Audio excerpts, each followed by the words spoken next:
안녕하세요. 커뮤니티 매핑센터 이만수 박사입니다. 오늘은 경기도 자원봉사센터와 함께하는 미세먼지 커뮤니티 매핑에 관련돼서 여러분들한테 설명을 드리려고 이렇게 나왔습니다. 커뮤니티 매핑은 교육과 참여, 역량 강화라는 의도를 가지고 지도라는 매개체를 이용해서 지역의 문제를 찾아내고 이해하고 분석하고 또 해결하고 알리는 방법을 이야기합니다. 커뮤니티 매핑에는 그 공동체가 같이 지도를 만들어서 그 지역의 문제를 찾아내고 개선하는 효율, 효과, 또 형평성의 부분이 있고요. 또 지도를 만드는 과정에서 교육과 참여와 역량 강화가 일어납니다.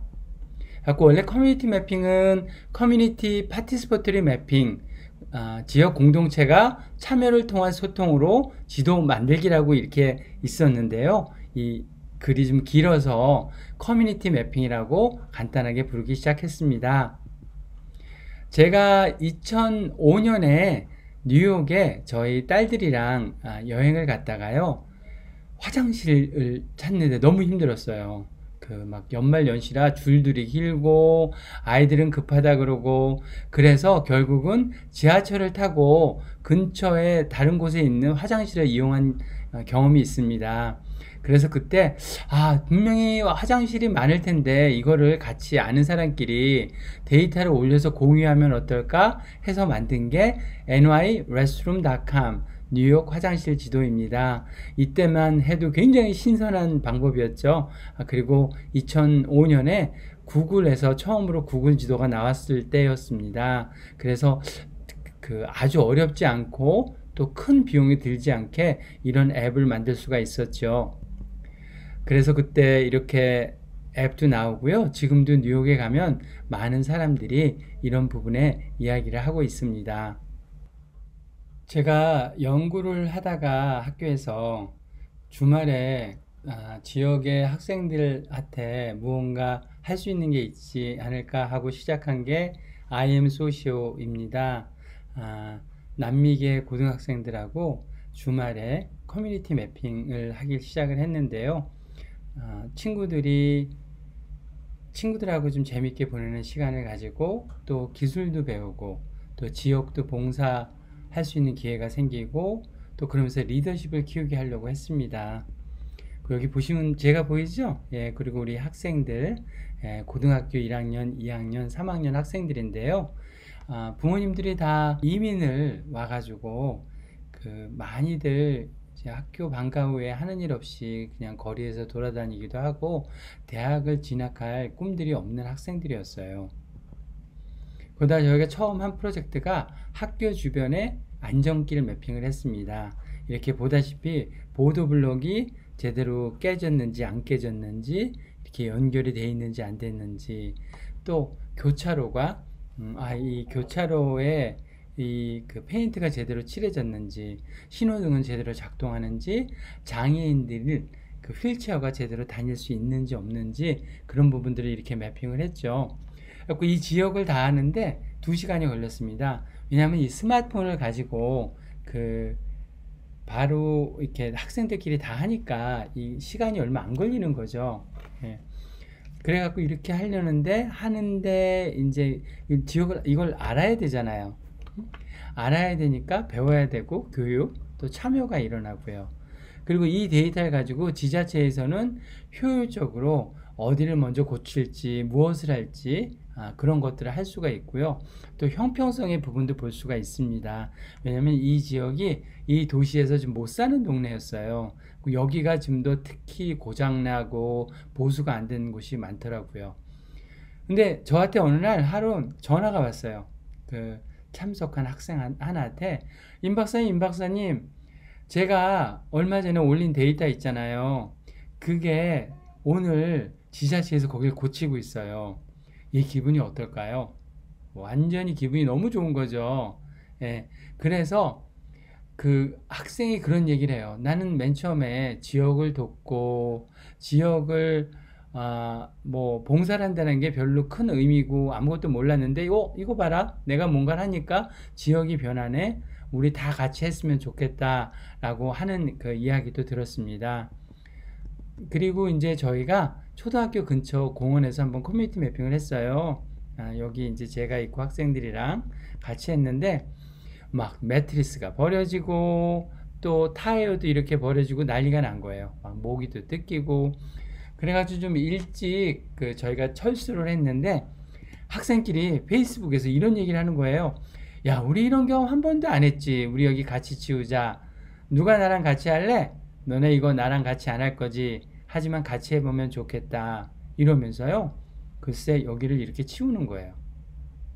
제가 이걸 보고 와, 이 교육, 참여, 역량 강화뿐만이 아니라 학생들의 행태까지 변하는구나.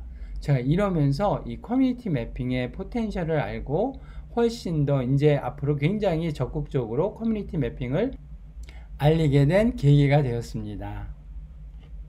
학생들하고 그렇게 커뮤니티 매핑을 하다가 2012년에 그 허리케인 샌디라고 얘기 들어보셨어요? 300년 만에 올까 말까한 그런 허리케인이 뉴저지랑 뉴욕을 강타한 겁니다. 그래서 여기 보시면 알겠지만 이게 저희 집 근처예요. 제가 그때 프린스턴 뉴저지에 살고 있었는데요. 막 집들이 다 떠내려가고 또 여기는 막 다 탄 거죠. 난리가 났었습니다. 한마디로. 이때 이제 가장 큰 문제가 뭐였냐면 실시간 검색어 1위가 가스였어요. 10월 말인데 날은 춥고 또 길 막히고 전기가 한 70% 80%가 지역이 나가서 그 사람들이 막 가스를 받아야 되는데 막 이렇게 줄이 많고 난리가 났었습니다. 근데 이제 사람들한테 필요했던 정보는 도대체 어디에 가스 스테이션 주유소가 문을 열었지, 줄은 얼마나 되지, 내가 가면 가스를 받을 수 있을까, 그런 생각들이었죠. 그래서 제가 아까 그 히스패닉 학생들이랑 만든 지도가 이겁니다. Need gas. 여러분들이 생각하기에 저 뭐 주유소 위치를 그린 거면 뭐가 그렇게 중요하지 하다고 생각할 수 있겠지만 주유소 위치만 그린 게 아니라요. 주유소가 언제 열었는지, 언제 또 기름이 들어올지, 또 전기 꼽을 때 있는지 그런 자세한 정보들 시시각각 변하는 데이터잖아요. 그런 것들을 학생들 50명과 같이 시작을 해서 만든 겁니다. 근데 이게요. 50명으로 시작한 이 사이트이 나중에는 1,500명이 온라인으로 같이 데이터를 업데이트를 했습니다. 그래서 이 정보가요, 미국의 재난국, FEMA라고 재난국에서 저희 지도를 갖다 쓰고요. 구글에서도 저희 지도를 이렇게 보시면 알겠지만 I am social using Mapler, 구글에서도 이걸 가져다가 썼습니다. 이때 제가 듣기로는 하루에 이 구글 지도 이쪽을 방문한 게 한 100만 명이라고 얘기를 들었어요. 그리고 그 에너지국, 미국의 에너지국에서 긴급 대응 센터를 만들었는데요. 콜센터를. 그때 사람들이 여기 기름 어디 있어요? 어디서 찾을 수 있죠? 하고 물어보면 저희 지도를 이렇게 보시다시피 학생들하고 만든 지도를 가지고 대답을 해주고 자기네들도 이 데이터를 업데이트를 해줬습니다. 그래갖고 제가 막 한 2주 동안 이 WNBC 미국의 방송국, 신문, 여러 미디어에 나오면서 이 일이 많이 알려지게 됐고요. 지금 이 케이스는 미국의 의회에도 공식적인 기록으로 남아있는 걸로 알고 있습니다. 그래갖고 별명이요. 제가 처음에 2005년에 화장실 가이였다가 가스 가이로 바뀌게 된 또 그 계기도 됐죠. 근데 이 일들이 많이 알려져서요. 한국에서 커뮤니티 매핑을 시작하게 된 계기가 됐습니다. 그래서 제가 그때 한 이야기가 우리는 꿈을 꾸었고 준비를 했고 세상을 바꾸었습니다. 이런 얘기를 그때부터 이렇게 쓰기 시작했습니다. 네, 그러면 이제 한국에서 커뮤니티 매핑을 여러 곳에서 했는데요. 그 중에 2012년에 성북구 숭덕초등학교에서 초등학교 4학년 학생들하고 부모님들하고 유해시설 및 교통안전시설 지도를 했습니다. 이걸 2시간 만에 한 거예요, 또. 그래가지고 이렇게 같이 스마트폰을 이용해서 데이터를 올리고 그랬는데요. 학부모랑 학생들이 철판으로 만든 신호등 맨홀이 위로 돌출되어 아이들이 발에 걸려 넘어질 수 있어요. 모치 박힌 건축 자재 방치. 돈을 깡패에게 뺏긴 길, 다른 친구들이 깡패에게 돈을 뺏기지 않았으면 좋겠다. 여러분, 지역에 어린이 안전 무슨 계획하고 그 조사하고 그러는데 보통 이런 것들을 어른이 하는 것보다 이렇게 학생들 또 당사자가 하니까 저희는 사실 돈을 깡패에게 뺏긴 길이 어디인지 잘 모르잖아요. 근데 학생들 관점에서 보는 게 또 너무나 다른 거예요. 근데 이런 것들을 하면서 더 좋은 데이터가 나오면서 어차피 쓰여져야 할 예산이면 훨씬 더 효율적으로 또 효과적으로 쓰여질 수가 있겠죠. 예. 그리고 성인용품점, 원래 이런 유해시설이 초등학교에서 200m 안에 있으면 안 된다고 합니다. 근데 저희가 이거 사실 지나가면서 잘 모르잖아요. 학교에서 얼마나 떨어졌는지 뭐한지. 근데 이렇게 데이터를 올리다 보니까 어떻게 돼요? 얼마나 떨어진지 알고요. 이게 공식적인 기록이 되니까 결국은 이런 곳에 변화가 있을 수가 있는 거죠. 해방촌 동네방네 마을지도 만들기도 했었는데요. 이건 뭐냐면 제가 한번 해방촌 경리단길 있는 쪽 그 앞에 항아리를 놓고 파는 할머니가 있어요. 근데 저희가 커뮤니티 매핑을 하는데 저는 너무 막 멋있어가지고 사진을 막 찍고 와 너무 아름답다 그러는데 그 지역의 주민들은 저 항아리를 위험하게 저 할머니가 왜 저기다 저렇게 놓고 팔지 하는 피드백을 또 주더라고요. 그래갖고 이게 사람마다 이게 느끼는 게 다를 수 있겠구나. 그리고 또 그 길이 굉장히 위험해요. 막 차들 다니고 공사하고 그러는데 너무나 자연스럽게 사람들이 다니는 거예요. 여러분 안전불감증이라고 얘기 들어보셨어요? 예, 저희가 너무 익숙해지다 보니까 이게 위험한지도 모르는 거죠. 아름다운 불감증이라고 얘기 들어보셨어요? 아름다운 불감증도 너무 익숙하다 보니까 이게 아름다운 건지 뭐한 건지 모르고 그냥 지나가는 거죠. 제가 초창기에 커뮤니티 매핑을 한번 전주에서 했는데 그때 어떤 학생이 그 얘기를 하더라고요. 대학생이 자기는 커뮤니티 매핑 하기 전에 맨날 학교, 목욕탕, 또 편의점, 도서관만 왔다 갔다 해서 우리 동네 잘 몰랐는데 이걸 하니까 우리 동네가 너무 아름답다 그러면서 막 눈물을 흘리더라고요. 그래서 이 커뮤니티 매핑은 우리 동네 다시 찾기입니다. 네, 그래서 아름다운 것도 다시 찾고요, 또 위험한 것도 다시 찾고요. 네, 이렇게 여러분들은 또 미세먼지에 관련돼서 같이 매핑을 하면서 또 미세먼지에 관련된 그런 여러 가지들을 새로 깨닫게 되는 그런 좋은 계기가 됩니다. 강북구 자동심장 충격기 제세동기죠. 저희가 한 프로젝트인데요. 여러분, 제가 갑자기 막 심장이 아파요. 심장이 아픈데 막 제세동기를 찾아야 되는데 가보니까 문이 잠겨있고 010-1234-1234로 전화해주세요 그러면 얼마나 답답할까요? 그쵸? 그게 가끔 막 도난이 있고 그래서 문을 잠가놓고 전화할 번호를 남겨놓은대요. 근데 그렇게 사람이 당장 필요한데 그걸 언제 전화 걸어요? 그리고 어쩔 때는 가보면 배터리가 나가 있을 때가 있고 또 패드가 나가 있을 때가 있고 고장 날 때도 많답니다. 그럼 그걸 뭐 자주 전수조사를 하면 되지 않을까? 서울시에서 전수조사를 하죠. 1년에 한 번 한답니다. 왜 그러냐면요, 한 번 하는데 비용이 약 5천만 원 정도 들어가는 거로 알고 있어요.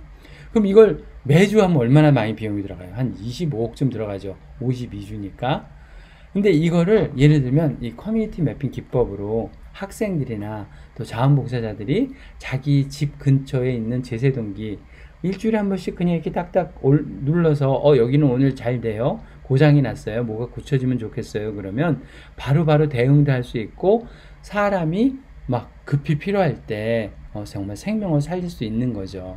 그러니까 아까 저희 그 주유소 매핑 얘기한 것처럼요, 여기서도 데이터가 포인트는 있으나 시시각각 변하는 데이터를 그 자원봉사자나 학생들이 그 업데이트를 하면서 많은 분들이 같이 유용하게 쓸 수 있게 만든 그 커뮤니티 매핑입니다.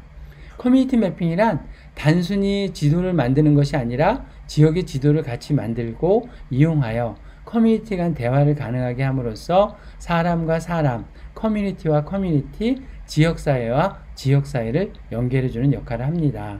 여러분 이제 커뮤니티 매핑 좀 이해가 되세요? 제가 이제 저희가 했던 몇 가지 사례만 더 보여드리고 그리고 미세먼지 얘기를 하면서 마치려고 합니다.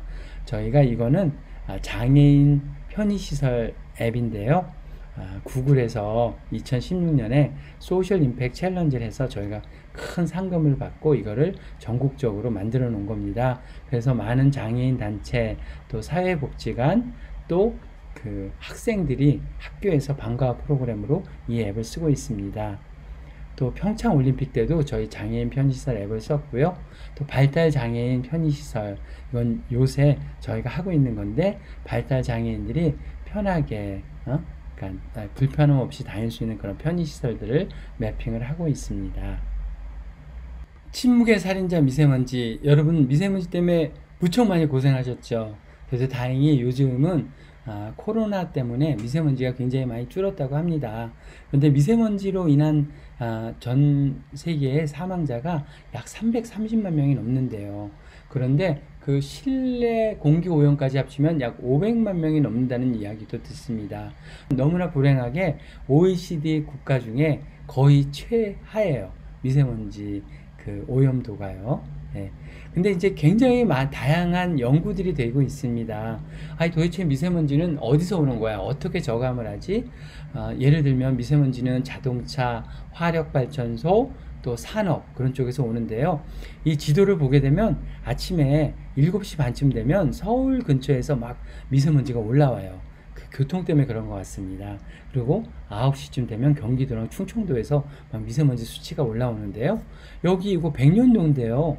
백령도가 굉장히 높잖아요. 아니 무슨 뭐 대포를 쏘는 것도 아니고 계속, 그리고 뭐 자동차가 많은 것도 아닌데 왜 이렇게 많을까요? 중국에서 이렇게 바람이 서쪽에서 불어올 때 중국의 영향을 굉장히 많이 받는 거죠. 근데 저희가 이렇게 심증은 있는데 이렇게 데이터가 아주 많지 않아서 이렇게 자세한 모델이 안 나옵니다. 그래서 이제 제가 그런 부분을 지금 여러분들한테 설명을 드리려고 그래요. 그래서 제가 어떤 걸 했냐면, 부모님 집에 한번 갔다가 미세먼지가 너무 높은 건데 그걸 모르고 그냥 계시는 거예요. 그래서 한 2년 전부터 미세먼지 간이 측정기를 여러 방법으로 이렇게 DIY, 그러니까 자기들이 만드는, 본인들이 만드는 것도 만들고 여러 가지를 이렇게 제작을 해서요. 그 다양하게 그 커뮤니티 매핑용, 또 고정형으로도 이렇게 만들어서 지금 그 학생들하고 또 커뮤니티에서 다양한 이런 프로젝트를 하고 있습니다. 작년부터 우리 경기도 자원봉사센터랑 미세먼지 커뮤니티 매핑을 이렇게 시작을 했고요.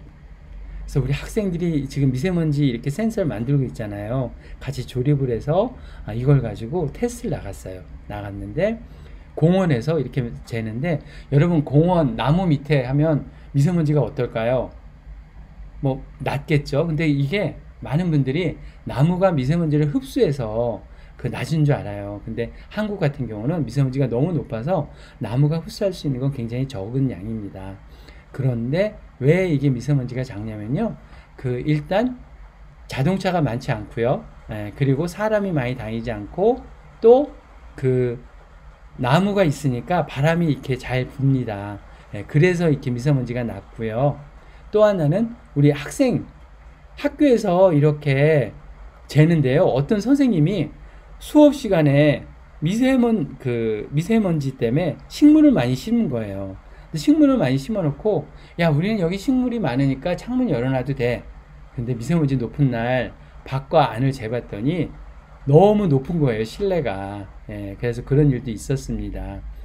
그리고 또 이거는요, 지하철에서 저희가 한번 jes는데, 지하철에 제가 이제 가보니까 요새 더우면 막 환풍기 밑에서 있잖아요. 막 시원한 바람이 들어오면 저도, 야, 이거 너무 시원하다. 그러고 왠지 바람이 시원하면 막 공기도 맑을 것 같잖아요. 근데 이거 재보니까 수치가 너무 높은 거예요. 그날 마침 밖에가 미세먼지가 높은 날이었어요. 근데 제가 왜 이야기를 하냐면, 미세먼지를 이렇게 측정을 많이 해서 그 데이터를 가지고 원인이 무언지 감소하고 그런 대책을 세우는 것도 좋지만, 미세먼지가 어디가 높고 어디가 낮은지를 알아서 여러분들의 건강에 항상 대응하는 것도 굉장히 중요하다고 생각을 합니다. 저희가 예를 들면 미세먼지의 스탠다드가 뭐 하루에 몇을 넘으면 안 되고, 한 달에 그러니까 1년 평균 35를 넘으면 안 되고, 뭐 그런 수치가 있습니다. 근데 이게 평균이에요. 예를 들면 서울에. 근데 서울 안에도요, 시간당 굉장히 많이 차이가 나고요. 아침, 점심, 저녁. 그리고 지역당 너무나 차이가 납니다. 산업지역, 자동차, 버스 정류장, 큰 도로, 공원. 그래서 여러분들이 뭐 서울 오늘 미세먼지 평균 32입니다. 25입니다. 이렇다고 여러분 지역이 꼭 같은 건 아니에요.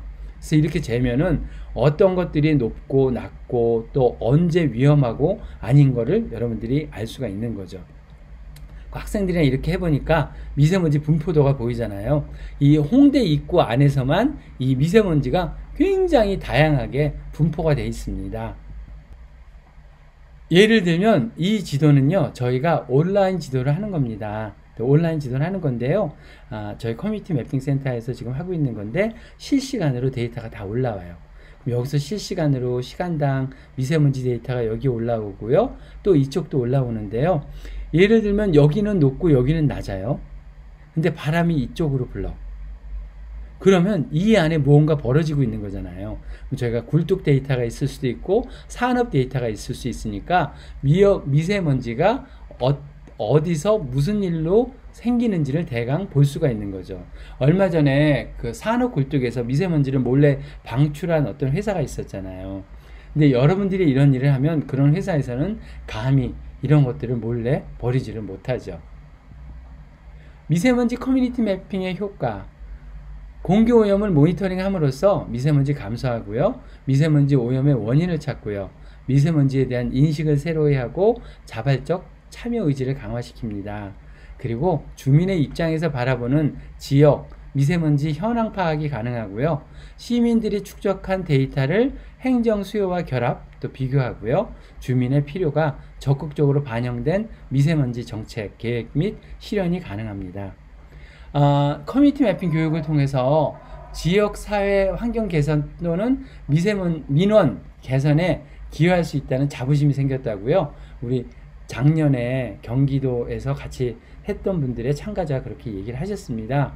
그리고 봉사 점수와 상관없이 왠지 사명감까지 있습니다. 또 재미있고 실감이 납니다. 또 우리 미세먼지를 줄이기 위한 노력을 해야겠다고 느끼셨다고 하는 분도 있고요. 많은 분들이 이거를 실생활에 그 단체에 적용을 시켜서 미세먼지 저감 또 미세먼지 건강 그 보호에 이렇게 신경을 더 쓴다고 이야기를 들었습니다. 여러분, 오늘 제가 이 커뮤니티 매핑 잠깐 설명하고 우리 경기도 자원봉사센터랑 미세먼지 커뮤니티 매핑 하는 거 이야기했는데 이제 좀 이해가 좀 되세요? 네, 여러분들 너무나 감사드리고요. 여러분들이 하시는 일이 세상을 바꾸는 겁니다. 네, 그러면서 또 나 자신도 바뀌는 그런 좋은 기회가 되시길 바랍니다. 저한테 연락 주실 분은 구글에서요, 커뮤니티 매핑 때로는 임완수 찾으면 제 연락처가 나옵니다. 여기에도 나오고요. 언제라도 연락 주시면 저도 빨리 대답하고 여러분들과 좋은 소통의 시간이 되기를 바랍니다. 감사합니다.